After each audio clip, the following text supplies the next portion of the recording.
నమస్తే అండి. Welcome to my channel. ఇవాళ నేను బెండకాయ కూర చేస్తున్నానండి.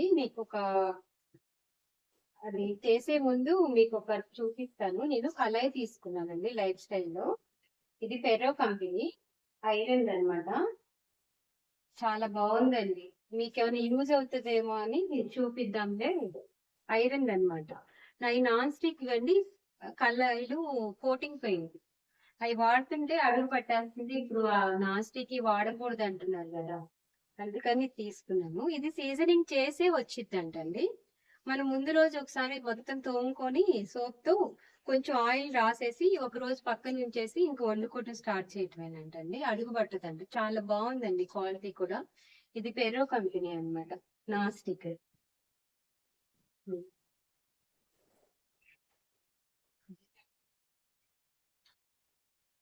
కాస్ట్ ఐరన్‌దిది. చాలా బావుందండి. నేనేంటంటే బాగా ఇరుకు ఆటలో కొంచెం కూరైనా అండి కొంచెం ఎడల్పు ఆటలోనే ఏస్తాననమాట. మనం తిప్పుకోవడానికి కానీ దేనికైనా చాలా బావుంటది. కలయి కూడా చాలా బావుందండి ఇది. ఇది 1600 పడిందండి. మరి ఆన్‌లైన్‌లో ఏమన్నా డిస్కౌంట్ వస్తదో మరి నాకైతే తెలీదు. 1500 చిల్లర ఏమో ఇచ్చారు మా వారు. దీనికన్నా చిన్నది కూడా ఉంది. ఈసారి చిన్నది తీసుకుందాంలే. ఇప్పుడైతే పెద్దది తీసుకున్నానన్నమాట. బెండకాయ కూరండి వండుతున్నాను. మీరు కూడా చూసేయండి నేను ఎలా వండేదన్నది. బెండకాయలన్నీ నేను ఎప్పుడైనా తీసుకురాగానే కడిగి ఒక పేపర్ మీద ఆరబోసేస్తాను.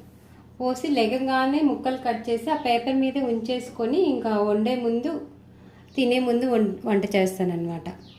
ఈ బెండకాయలు ఆల్రెడీ కడిగి పక్కన పెట్టేసుకున్నానండి. ఉల్లిపాయ కరివేపాకు, ఎల్లుల్లిపాయ అండి ఒక చిన్న పాయ అండి. మొత్తం పైన పొట్టు ఒలిసేసి దంచేసుకొని కూరల్లో వేసుకుంటే అండి చాలా బాగుంటుంది అనమాట. ఇది తింటుంటే కూడా మనకి నోటికి చాలా రుచిగా చాలా బాగుంటుంది. ఆయిల్లో వేగి కూర మాత్రం స్టార్ట్ చేస్తున్నానండి. పాన్ వేడెక్కిందండి. కూరకి సరిపడా ఆయిల్ అండి. బెండకాయ కూరలో కొంచెం ఎక్కువ ఆయిలే పడుతుందండి. ఎక్కువ ఆయిల్ అని ఎక్కువ ఏం పోసేయలేదండి. ఒక 2 గిన్నెలు వేసాను. మీకు వీడియోలో అలా కనిపిస్తుంది. నేను ఒకేసారి బాటిల్తో ఉంచుతుంటే మీరు చాలా ఎక్కువ అనుకుంటున్నారు అంతే. ఎక్కువలాగా కనిపిస్తుంది కానండి ఎక్కువేం వేయను. ఎండుమిరపకాయలు, జీలకర్ర,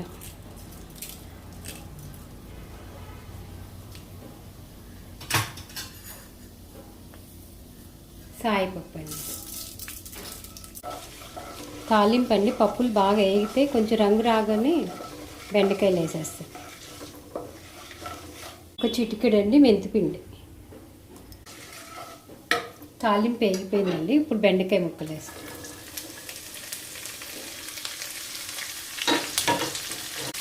బెండకాయలన్నీ ఒక 10 నిమిషాలు కొంచెం ఒక వంతు వేగాక నేను ఉల్లిపాయ వేస్తాను అన్నమాట. వెల్లుల్లిపాయలు, కొంచెం పసుపు తింటే మంచిదని స్పూన్లు వేసుకోకండి. ఎక్కువ పసుపు తిన్నా కిడ్నీలో స్టోన్స్ వస్తాయంటండి. మూత పెట్టకుండా అండి ఒక 10 నిమిషాలు ఇలా బెండకాయలు వేపుకుంటే జిగురు ఉండదు అనమాట. మూత పెట్టకుండా అండి ఒక 10 నిమిషాలు బెండకాయ ముక్కలు, పసుపు, ఎల్లుల్లిపాయలు వేసండి. ఒకసారి అన్నీ కలుపుకొని మూత పెట్టేసండి. ఒక 10 నిమిషాలు అండి ఇలా వేపుకుంటే ముందు ఆయిల్లో జిగురు ఉండదు కూర. మీరు ముందు ఉల్లిపాయలు వేగాక ఉల్లిపాయలను బెండకాయ ముక్కలు కలిపి వేపితే ఏంటంటే జిగురు వస్తుంది కూరలో. ఒక 5 నిమిషాలు కొంచెం హైలో పెట్టుకొని మూత పెట్టకుండా వేపుకోండి. మళ్ళీ మూత పెట్టేస్తే ఆయిల్ అది ఆ వాటర్ కండి మళ్ళీ జిగురు వచ్చేస్తుంది వాటర్ పడి. మధ్య మధ్యలో దగ్గరుండే వండుకోవాలండి. ఎందుకంటే మీరు పొయ్యి మీద పెట్టేసి పక్కకి వెళ్తే బెండకాయలు ఊరికి అడుగు పట్టేస్తాయి. ఇంకా కొంచెం వేగాకండి అప్పుడు ఉల్లిపాయ వేస్తాను. నేను కూర వండేటప్పుడే అండి ఇక రోడ్డు మీద అందరూ అమ్మేవాళ్ళు వస్తారు. నా గొంతు కన్నా వాళ్ళ గొంతే ఎక్కువ వినపడుతుంది అన్నమాట. బెండకాయ ముక్కలు వేగిపోయిందండి. ఒక 10 నిమిషాలు ఇలా వేసుకుంటే మంచి కూర జిగురు ఉండదు అనమాట. ఒకసారి ముక్కలన్నీ అండి పక్కకు అనుకొని ఇప్పుడు ఉల్లిపాయలు వేస్తానండి. కరివేపాకు, ఉల్లిపాయ, సాల్ట్ అండి కూరకి సరిపడా. ఇప్పుడు ఇప్పుడు మూత పెట్టేసి ఒక 5 నిమిషాలండి సిమ్లో పెట్టేసుకోవాలి. బాగా సిమ్లో పెట్టేసి నేను మగ్గ పెట్టుకుంటాను అనమాట. చక్కగా మగ్గిపోతుంది ఉల్లిపాయ కూడా. మగ్గాక అప్పుడు కూర అంతా మళ్ళీ కలుపుకుంటాను. కూర చక్కగా వేగుతుందండి. ఇప్పుడు కొంచెం కారం వేసేసుకొని ఇంకా కూరకు సరిపడా కారం వేసేసుకుంటాం.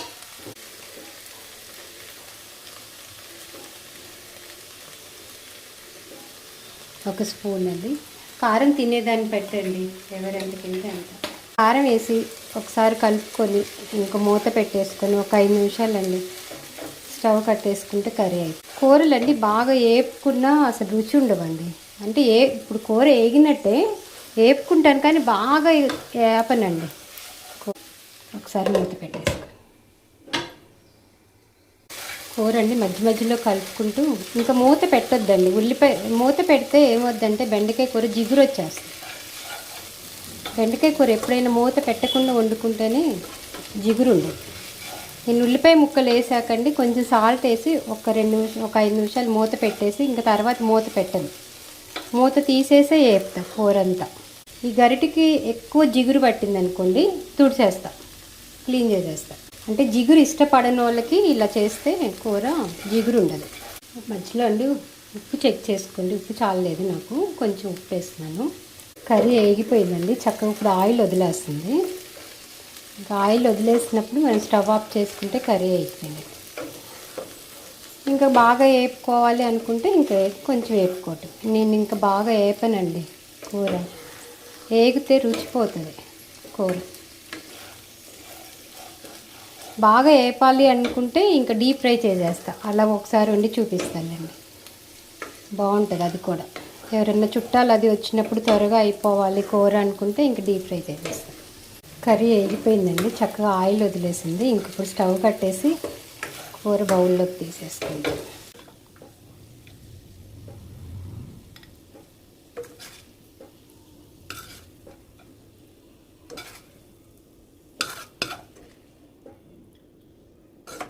కర్రీ చేయటం అయిపోయిందండి. బెండకాయ కూర చేసేసాను. ఒక బౌల్లో వేసి పక్కన పెట్టేసాను. రైస్ కూడా వండటం అయిపోయిందండి. ఇంకా నా వంట అయిపోయింది. ఓకే అండి, ఈ వీడియో ఇంతటితో ఎండ్ చేస్తున్నాను. మళ్ళీ ఇంకొక వీడియోలో మళ్ళీ కలుస్తాను. బాయ్ అండి.